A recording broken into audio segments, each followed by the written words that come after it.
हम में से किसी भी व्यक्ति को सुंदरता पर घमंड नहीं करना चाहिए।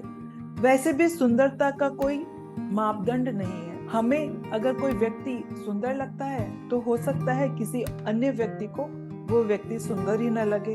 सुंदरता का नहीं, अच्छे गुणों का महत्व होता है। कभी भी सुंदरता को नहीं, व्यक्ति के गुणों को देखना चाहिए। गुणों से ही व्यक्ति की असली पहचान होती है। इसी संबंध में आज की कहानी है।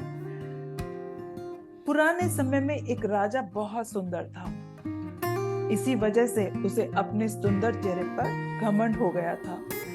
राजा के मंत्री बहुत विद्वान थे, लेकिन वो दिखने में सुंदर नहीं थे। मंत्री का रंग सांवला था और चेहरे पे भी छोटे मोटे निशान थे। एक दिन राजा थोड़े मजाक के मूड में थे।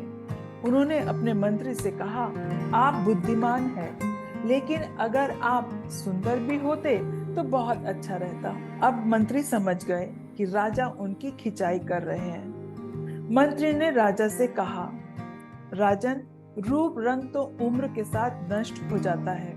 अच्छे इंसान की पहचान उसके गुणों से और ज्ञान से ही होती है। राजा ने मंत्री से कहा कि जो आप बोल रहे हैं क्या उसे साबित भी कर सकते हैं? मंत्री ने कहा, मैं ये बात कल साबित कर दूंगा। उस समय गर्मी के दिन थे। दरबार खत्म होने के बाद महामंत्री ने राजा के पास रखा मिट्टी का मटका हटा दिया और उसकी जगह सोने का कलश रखा और उसमें पानी भर दिया। कलश को कपड़े से ढक दिया। अगले दिन दरबार लगा। राजा और सभी दरबारी उपस्थित थे। दोपहर में गर्मी बहुत बढ़ गई। राजा को प्यास लगी तो उन्होंने अपने सेवक से पानी लाने के लिए कहा। सेवक ने तुरंत ही कलश में से पानी भरकर राजा को दे दिया। पानी पीते ही राजा को गुस्सा आ गया। वह बोला, इतनी गर्मी में मुझे गर्म पानी क्यों दे रहे हो? सेवक डर गया। उसने कलश से कपड़ा हटाया। उसने देखा कि मिट्टी के कलश की जगह सोने का कलश रखा हुआ है। दरबार में मौजूद लोग भी कलश की सुंदरता से बहुत प्रभावित हुए।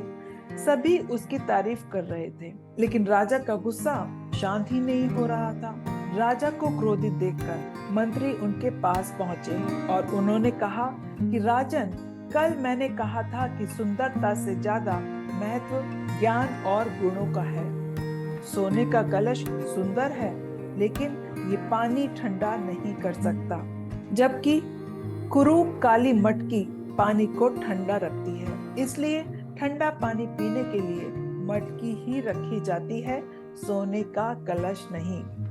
व्यक्ति के गुण ही उसे उपयोगी बनाते हैं। सुंदरता देखकर किसी भी व्यक्ति को परखना गलत होता है। मंत्री ने राजा से पूछा, अब आप ही बताइए, रूप बड़ा है या गुण और बुद्धि? मंत्री की बात सुनकर अब राजा को समझ में आ गया कि उनकी सोच गलत थी और इसके बाद उन्होंने अपनी सुंदरता पर अभिमान करना छोड़ दिया। आशा है आपको ये कहानी जरूर पसंद आई होगी। अपने 3 दोस्तों के साथ इस कहानी को जरूर शेयर करिए। चैनल को सब्सक्राइब करिए, लाइक करिए और सदैव प्रसन्न रहिए। अपने आसपास के लोगों को प्रसन्न रखिए। गुरुवर कहते हैं, जो प्राप्त है वो पर्याप्त है।